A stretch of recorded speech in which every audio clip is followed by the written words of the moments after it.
was just refilling the bird feeder. It was one of those cold Missouri mornings where the air smells like metal and your breath fogs up your glasses. I had my left hand elbow deep in the sea bag and a dumb country song humming through my earbuds when I heard the screen door creak open behind me. "Calvin," she called. Her voice wasn't scared, just off like she was trying to sound casual, but forgot how casual people actually sound. I didn't turn around, just kept scooping seed. "Did you write this?" I knew what she meant before she even asked. I didn't answer right away. I poured the rest of the seeds into the tray and flicked off the earbuds. She was standing on the porch in her plaid pajamas. My plaid pajamas, actually, and holding a crumpled square of paper like it was radioactive.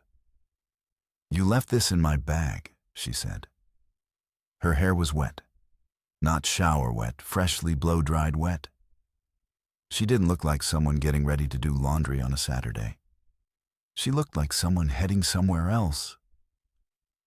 I dried my hands on my jeans and walked back toward her real slow. My boots crunched on the gravel. For some reason, all I could think about was how the bird feeder chain had started to rust and I never replaced it. She held the paper out like it was evidence. "You weren't supposed to see this," I said quietly. "It says if you don't want to be here anymore, you're free to go. No hard feelings?" I nodded. "That's what it says." Her eyes narrowed. "What is this? Some kind of test?" I took a breath. Not dramatic, just the kind you take when your ribs hurt from holding things in too long. "Lacey, you've been halfway out the door for months. I just opened it the rest of the way." For a moment, she didn't say anything. She blinked once, twice. Then she folded the note and shoved it back into her coat pocket like it had insulted her. "I was going to tell you," she muttered. "Were you?" I asked. "Before or after the cabin?" She froze just for a second, but I sighed. Her pupils tightened like tiny fists. "There is no cabin." She said too fast. "Your email said otherwise." She went pale. "You read my emails? You left your account open on the laptop. I didn't need to read much, just the subject lines. You really used your maiden name to book it." Now she looked mad. Not guilty mad. Like I was the one who committed the betrayal. Like I was the inconvenience. "So what?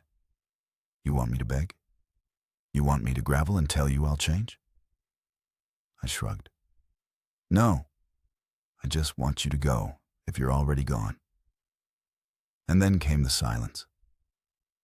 Not the comfortable kind that couples have when they're sitting on a porch swing watching the sunset. No, this was the kind of silence that says, we are officially done pretending. She stared at me, waiting for something I didn't give her. No tears, no questions, no why am or how long. Eventually, she stepped back into the house, and 5 minutes later, I heard the suitcase wheels dragging across the hardwood. She left the note on the kitchen counter next to the cold coffee pot. That was the moment I realized she hadn't expected freedom. She'd expected a fight, and the fact I didn't give her one, that's what broke her. By Sunday, the house already felt too big. Her hairbrush was gone from the bathroom. Her phone charger had vanished. The his and hers mugs we got from that corny Christmas market. Only one left, pushed to the far edge of the dish rack. I didn't sleep that night. Not really. Just laid on my side, staring at the window, replaying every conversation we'd had over the last 3 months, trying to remember where exactly she slipped through the cracks. And I just watched. But by Monday, something shifted. I got a call from a number I didn't recognize. Normally, I let those go to voicemail, but my finger hit answer without much thought. A man's voice, too cheerful for 9 a.m., said, Hey, is this Calvin Marks? Yes, this is Ian from Brook Rail Cabin Rentals. Just confirming your second payment went through. Your girlfriend picked the keys up yesterday. Everything's set for the week. My spine turned to glass. I'm sorry, I said, barely holding the phone to my ear. What did you say? He repeated it. Girlfriend, keys. Yesterday, I felt like the air had been sucked out of the room. My hand started shaking so hard I had to sit down on the stairs just to breathe. Could you tell me what name the reservation is under? He hesitated, probably realizing he'd already said too much. I'm not really supposed to it. She's my wife, I said, my voice breaking halfway through the lie. Or was, please. Another pause. Then, Lacey Braxton. Braxton, her maiden name, just like in the email. That was all I needed to hear. I hung up and stared at the floor for maybe 20 minutes. I don't even remember blinking. Then I did something I hadn't planned on doing. I got in my truck and drove. I don't know what I thought I'd find. Maybe some tiny part of me believed she'd be there alone, regretting everything, waiting to talk. Maybe I wanted her to be with someone just so I could confirm it and stop pretending otherwise. Whatever I was expecting, it wasn't what I got. The cabin sat at the edge of Lake Heron, tucked behind birch trees and a broken wooden sign. It looked peaceful, serene, too beautiful for what was happening inside it. I parked across the road, engine off, windows cracked. The truck still had our wedding playlist on the dash screen. I didn't play it, I just watched. At first, nothing. Then the front door opened, and Lacey stepped out in one of her long gray sweaters, the one I'd always teased her about because it looked like a blanket with sleeves. She laughed loud, carefree. And then he walked out behind her, tall, clean-shaven, wearing the same flannel shirt I had given her last winter because it looked too big for me. So that's where it went.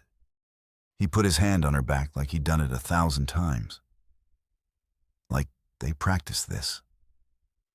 I didn't cry. That was the weird part. I didn't scream or punch the steering wheel or cry like you'd expect a guy like me to cry.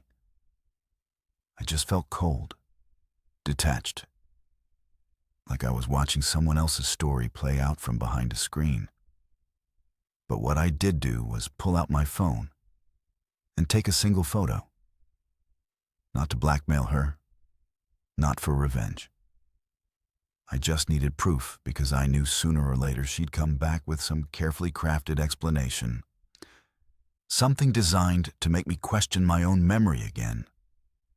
Something that would unravel my spine and make me say, maybe we can fix this. But not this time. I turned the key in the ignition and drove home without looking back. The wind hit the truck like little punches, and for once, I didn't turn up the radio. I let the silence sit with me. That night, she texted me, Lacey, I need to come by and grab a few more things tomorrow. Is that okay? I stared at it for a long time. Then I replied, me? Sure. I'll leave the door unlocked. Don't forget your lies on the way out. The 3 dots blinked for almost a full minute, then nothing. And I knew right then that was the beginning of her unraveling because she thought I'd beg. She never expected peace. And peace, it's the loudest silence you can leave someone with. I didn't see her the next day. She came while I was at work like I knew she would. She always hated confrontation when she wasn't in control of it. I had left the front door unlocked, just like I said. And when I came home, it was wide open, barely swaying in the wind, like it was holding a secret it didn't want to carry. Inside, it was clear she'd been through every drawer, every shelf, every closet. Not everything was gone, just things she could grab in a hurry. Her yoga mat, The green scarf she only wore when she wanted compliments. That stupid gold mug that said "Boss Babe." But she left the wedding album. That once sat on the dining table like a landmine. I didn't touch it. Instead, I poured myself a glass of milk, which felt ridiculous considering how much my life had just collapsed, and sat on the porch with the glass sweating in my hand. The sun was going down behind the shed, and I could hear the neighbor's dog barking at nothing. That's when I noticed it. Her key, it was sitting on the doormat. No note, no explanation. Just the little silver key still on the keychain I bought her from a truck stop on our honeymoon. The one shaped like a heart with a bottle opener at the end. She said it was tacky back then, but she used it every day since. I picked it up, held it in my palm, and for the first time, I let myself feel everything. The betrayal, the disrespect, the sheer cruelty of how easy it was for her to pretend I didn't matter anymore. The same woman who once cried when I wrote her a letter after her mother died now couldn't be bothered to look me in the eyes as she walked out of our marriage. I wanted to throw the key, but I didn't. I walked inside and put it in the junk drawer where I keep old batteries, dead pens, and half-used birthday candles. Seemed fitting. Then around 11:47 p.m., she called. I stared at the screen, watched it ring until it went to voicemail. She didn't leave one. 10 minutes later, she texted, "Lacey, I feel like we need to talk. Can we do that?" There it was. Not an apology. Not even an attempt at one. Just talk.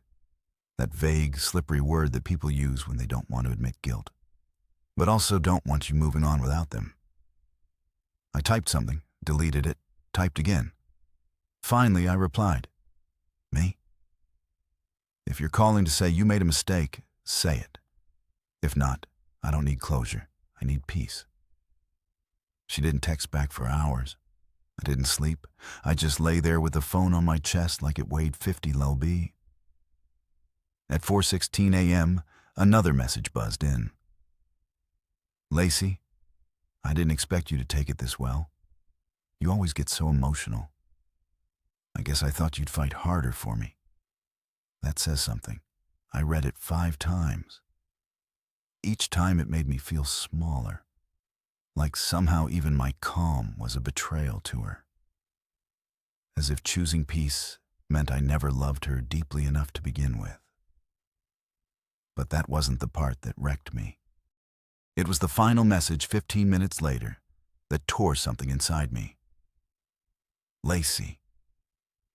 Eric says he doesn't want to keep seeing me. Says, I need to figure my life out first. I don't know what to do." And just like that, her plan had collapsed. The guy she threw our marriage away for, he didn't want her. Not really. Not when it got complicated.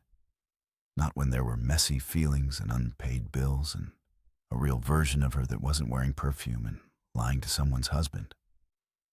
She thought I'd be waiting, that I'd be her emotional backup generator, her plan B, her safe place once again. But I was done being a soft landing. I didn't reply. I didn't block her either. I just let her words sit there in the thread like a fire she thought I'd run to put out. And I could feel it. She was panicking because nothing frightens someone like Lacey more than being ignored by the person they used to control. The next Friday came around, and it had been 4 full days since her last message. 4 days of silence, which used to be unthinkable in our marriage. Lacey couldn't go 4 hours without sending me a meme or asking what I wanted for dinner. But now the silence didn't feel like space. It felt like someone circling back, calculating their next move. I should have known she wasn't done. It was around 6:20 p.m. I was microwaving leftover chili and listening to the kitchen faucet drip like it had something to say. I just sat down on the couch when headlights pulled into the driveway, slow and cautious, like the driver wasn't sure they belonged there. My stomach sank before I even looked out the window. She was back, standing at the edge of the porch with her arms cross-tied over her chest like she was bracing for winter. I opened the door before she could knock. No words, just that same worn-out stare like she hadn't slept in days. She was wearing the hoodie I bought her 2 Christmases ago, the one she always said was too baggy. Now she looked like she'd shrunk inside it. "I just need to talk," she said softly. I leaned against the frame, not moving an inch. "Didn't seem like you needed to when you left." She sighed and looked past me like she was hoping the furniture would start crying for her. "Can I come in?" I hesitated, then stepped aside. Not because I wanted her there, but because I wanted to hear the story I already knew was coming. She walked in like the walls still remembered her, like her fingerprints still gave her access. She didn't sit, just stood in the middle of the room, turning once like she was checking to see what had changed. I didn't tell her that I'd washed the sheets, that I'd thrown out her half-used face creams, that the laundry machine felt calmer without her timing every spin cycle like a dictator. Finally, she spoke. "Eric ghosted me." There it was, just like that. No sugarcoating, no slow buildup. She expected that bomb to land in my chest, maybe earn her some sympathy. But all I felt was this quiet sense of confirmation, like I'd finally caught up with what my gut had been screaming for months. "He said he didn't sign up for all this." She continued. "The fallout, the mess. He said I needed to get my life together." I nodded once. "Smart guy." She flinched. "I didn't come here to get insulted." "No? Then why are you here, Lacey?" "Because from where I'm standing, it looks like you traded in our life for someone else. And when that didn't pan out, you remembered I existed. I didn't plan for this to happen." I laughed, short, sharp, bitter. "That's the problem. You did plan the fake girl's trip, the new passwords, the overnight stays. You had a whole script. You just didn't expect me to step out of it." She finally sat slowly like the couch might reject her. "I made a mistake." "You made a choice," I said. "A mistake is locking your keys in the car." This was a demolition with blueprints. She stared at her hands, twisting the sleeves around her fingers until the fabric strained. "I thought you'd fight for me. I thought if you saw me slipping, you'd pull me back." That was the moment something broke in me. Because deep down, some part of me had believed that for years. That if she was slipping, I was supposed to save her. That my love had to come with rope and duct tape patching holes in a ship she was drilling from the inside. "I'm not your lifeguard, Lacey," I said quietly. "You walked into deep water and then blamed me for standing on the shore." Silence hung between us, heavy as bricks. Then a knock at the door. I frowned. "You expecting someone?" She shook her head. I walked over and opened it. It was a man, maybe mid-30s, broad shoulders, nervous eyes, holding a padded envelope. Hey, is this Calvin?" "Yeah. I think I should give you this." He looked at Lacey behind me, then back at me. I didn't know she was married when I met her. Not at first. I found out later, and I ended it. But I kept this just in case. He handed me the envelope and walked off without another word. Lacey didn't move. Her eyes widened. Her face drained of all color. She looked like she was going to be sick. I opened the envelope right there in front of her. Photos not just of her and Eric, not just of the two of them holding hands or kissing in parking lots, but receipts, reservations, hotel records, screenshots of texts, and one voice recording. I played it, Lacey's voice. Don't worry about Calvin. He's not the type to leave. He clings. If anything, he'll thank me for being honest. Eventually, I didn't say anything. I didn't throw it at her. I just stood there watching her come apart. I was drunk, she whispered. No, I said. You were clear. You were confident. You just weren't expecting this. She tried to speak again, but I raised my hand. This conversation is over. And this time, I was the one who walked out. The thing no one tells you about being betrayed is how quiet the aftermath is. No alarms go off. No dramatic soundtrack cues in. It's just you sitting on the edge of your bed at 2:47 a.m., staring at a wall you've painted twice, realizing the life you were building was only ever yours. They weren't in it the way you thought they were. They were just visiting. That night, after she left for the second time, this time not in power, but in shame, I stayed up pacing the hallway, holding the envelope like it might disintegrate if I loosened my grip. Her voice on that recording kept replaying in my head, especially that one part. If anything, he'll thank me for being honest eventually. The arrogance of it, the way she framed betrayal as some twisted form of charity. But here's what really threw me. The guy who handed me the envelope. Derek, I found out later he wasn't just some random rebound. He was another one. Eric was the name she gave me. But Derek had no idea there was an Eric. And the photos, they went back 6 months. 2 men, 2 affairs, 1 marriage gutted like a deer in hunting season. She had turned our love into some careless scavenger hunt, collecting hearts like tokens, never once wondering if any of them actually beat for her. By the next morning, she texted again. Not about coming over this time, just a string of messages. Desperate and all over the place. Lacey, I didn't mean for it to go this far. Lacey, you have to believe I loved you. Lacey, you don't understand how lonely I felt. Lacey, you never asked me if I was happy. It was the last one that nearly made me throw my phone through the drywall. I did ask 1,000 times. I asked in small ways. In the way I brought her coffee with 1 sugar, even though she told me she didn't care how I made it. In the way I bought a second lawn chair just because she once said it would be cute to read outside together. In the way I held back tears the night her dad called her a disappointment and I had to pretend I didn't hear it. I was asking every day. She just wasn't listening. I didn't reply.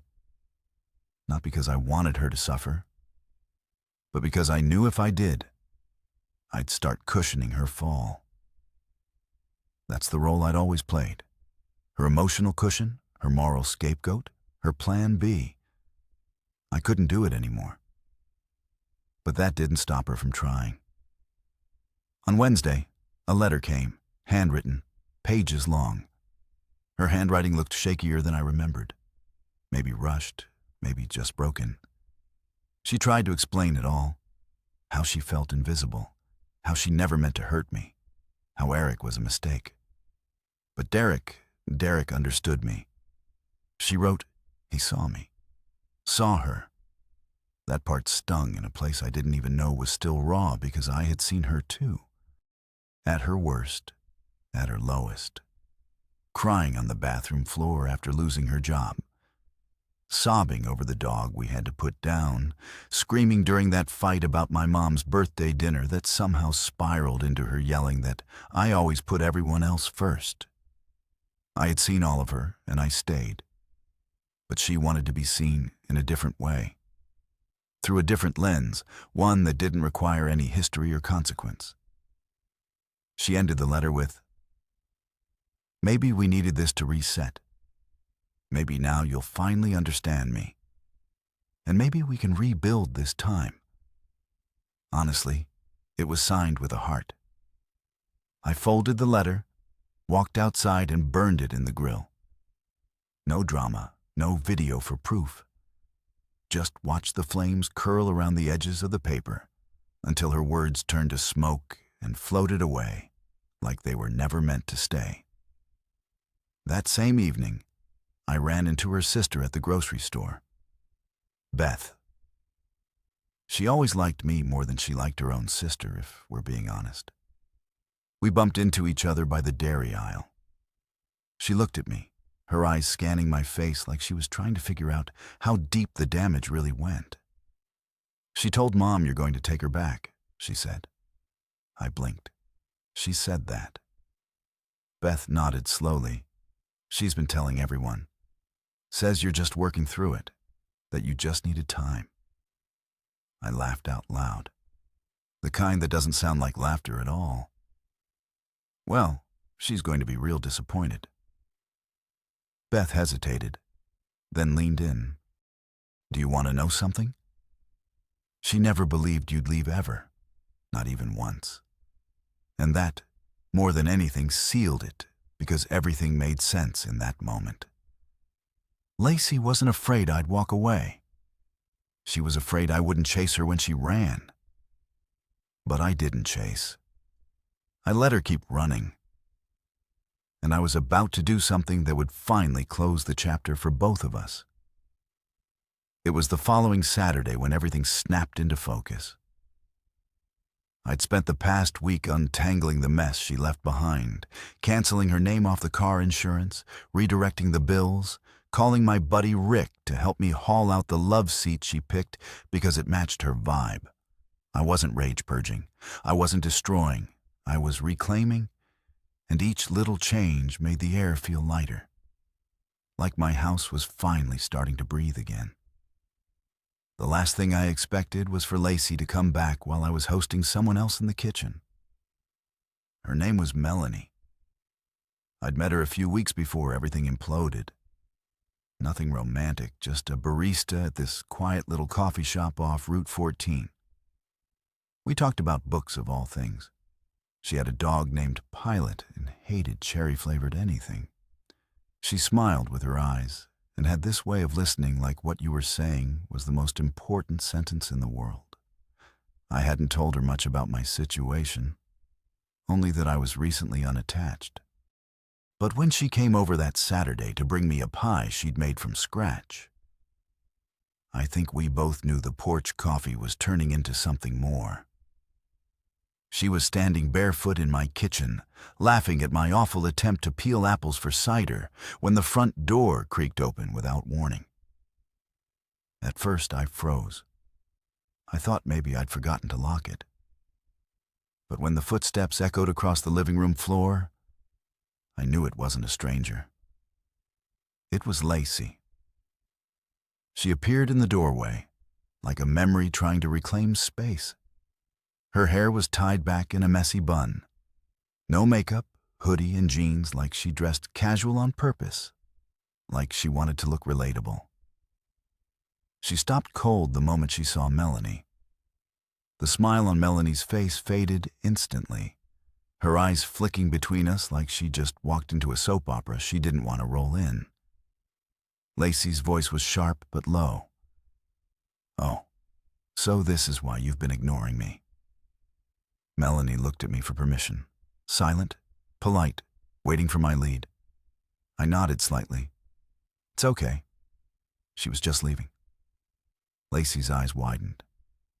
"Excuse me." I stepped forward, blocking the space between her and Melanie. "You walked out, Lacey. You didn't just leave me. You left us. You walked out of this life. So, no. You don't get to walk back in like nothing happened." Her jaw clenched. "You think moving on this fast makes you look strong?" "No," I said. "I think it makes me look free." She laughed. One of those bitter, breathless scoffs that don't carry any humor. "So what? You're just going to replace me with the first smiling stranger who makes pie?" Melanie winced, but didn't flinch. I turned toward Lacey, lowering my voice. "No one replaced you. You removed yourself." What you're seeing here is just what happens when someone stays instead of running every time they feel unsane. There was a long electric silence. Then Lacey's face crumbled, the mask falling away faster than she could catch it. Her eyes welled up, not with remorse, but rage. The kind that boils when control slips through your fingers. "I gave you everything," she said, voice shaking. "And this is how you treat me." I tilted my head. "You didn't give. You loaned affection with terms I wasn't allowed to read. And when I stopped accepting the interest rates, you defaulted." Her mouth opened, but no words came out. Melanie broke the tension. "Cal," she said gently, "I should probably go." "No," I said without breaking eye contact with Lacey. "You're not the one who needs to go." Lacey's lip quivered. "You really mean that?" I nodded once. "I really do." And that was it. The end of the scene. No final speech, no apology from her. Just the dull click of the door closing behind her as she walked out for the last time. No suitcase, no bags. Just a ghost retreating into the daylight. Later that evening, Melanie and I sat on the back porch sipping the cider we butchered together. She didn't press me for answers, didn't ask for the backstory. She just leaned her head on my shoulder and let the silence speak. And in that quiet, for the first time in months, I didn't feel broken. I felt chosen. By the time Monday rolled around, the fallout had started. Not for me.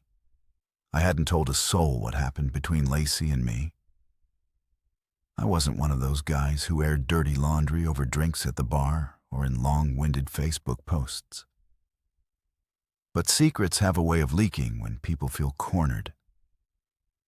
And Lacey was starting to drown. I heard it first from Dennis, the owner of the hardware store.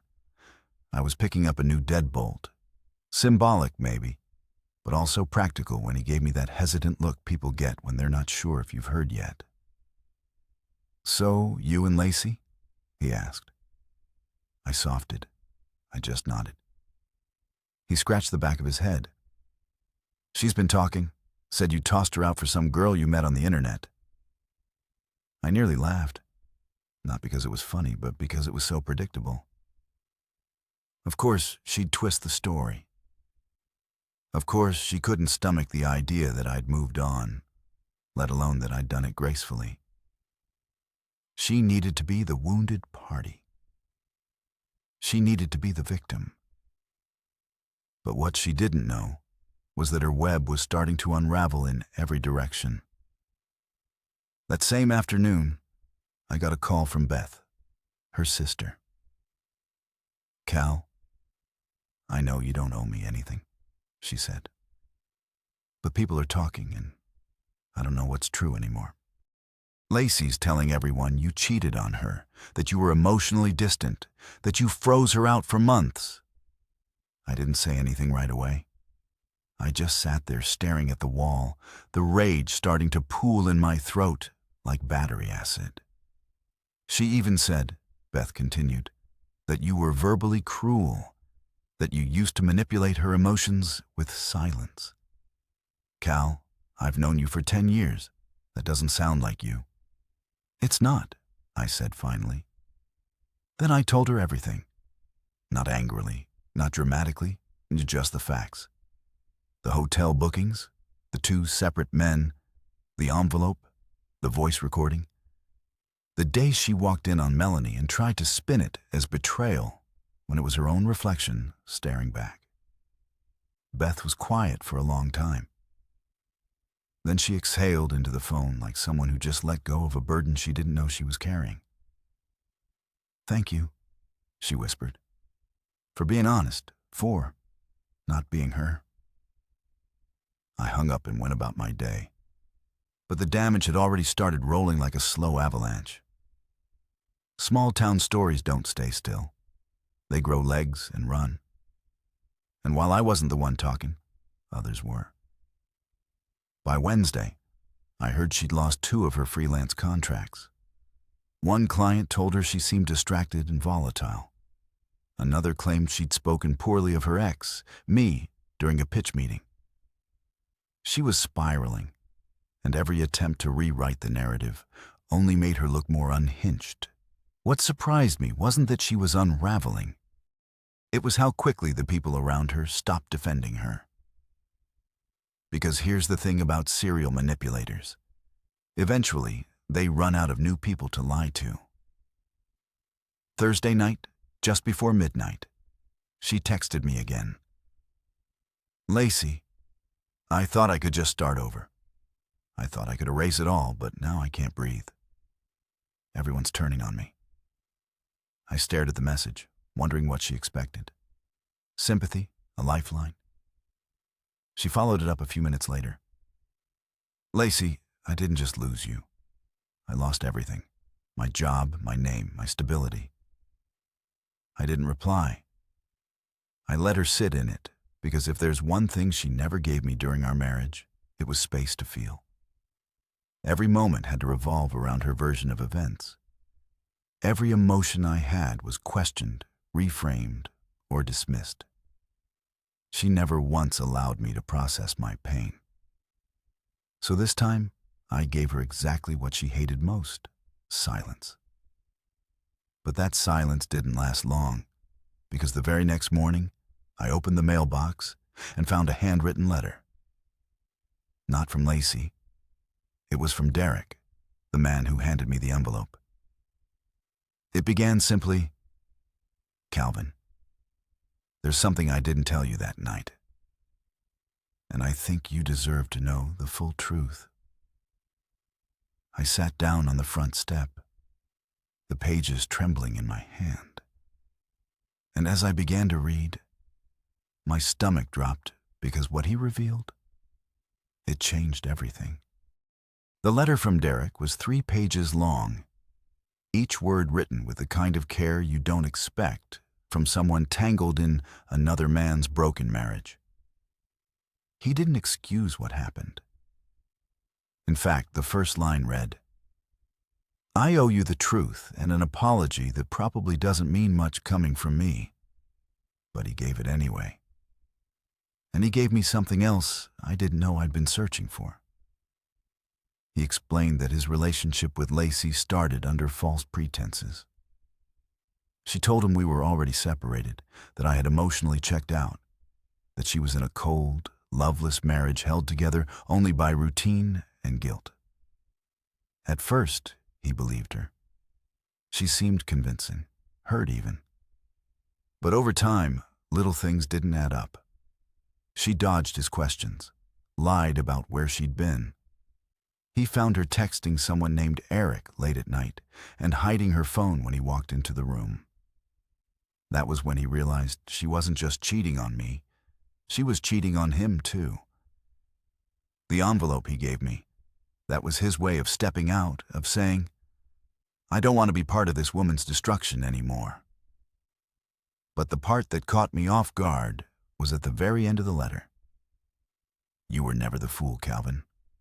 You were the one who gave love. Honestly, don't let her convince you that makes you weak." I sat there on my porch for a long time after finishing those pages. Not crying, not angry, just still. Because for the first time in what felt like years, I wasn't carrying it anymore. The doubt, the shame, the gut-twisting question of whether I had somehow failed her by being myself. The truth was, I hadn't failed her. She had just stopped showing up long before I noticed. That evening, I went inside and deleted her number. I took the wedding album from the cabinet and carefully removed the photos, not to burn them, but to box them away. They were still part of my story, but they didn't get to define the ending anymore. And as if the universe had waited for me to finish grieving, something shifted the next week.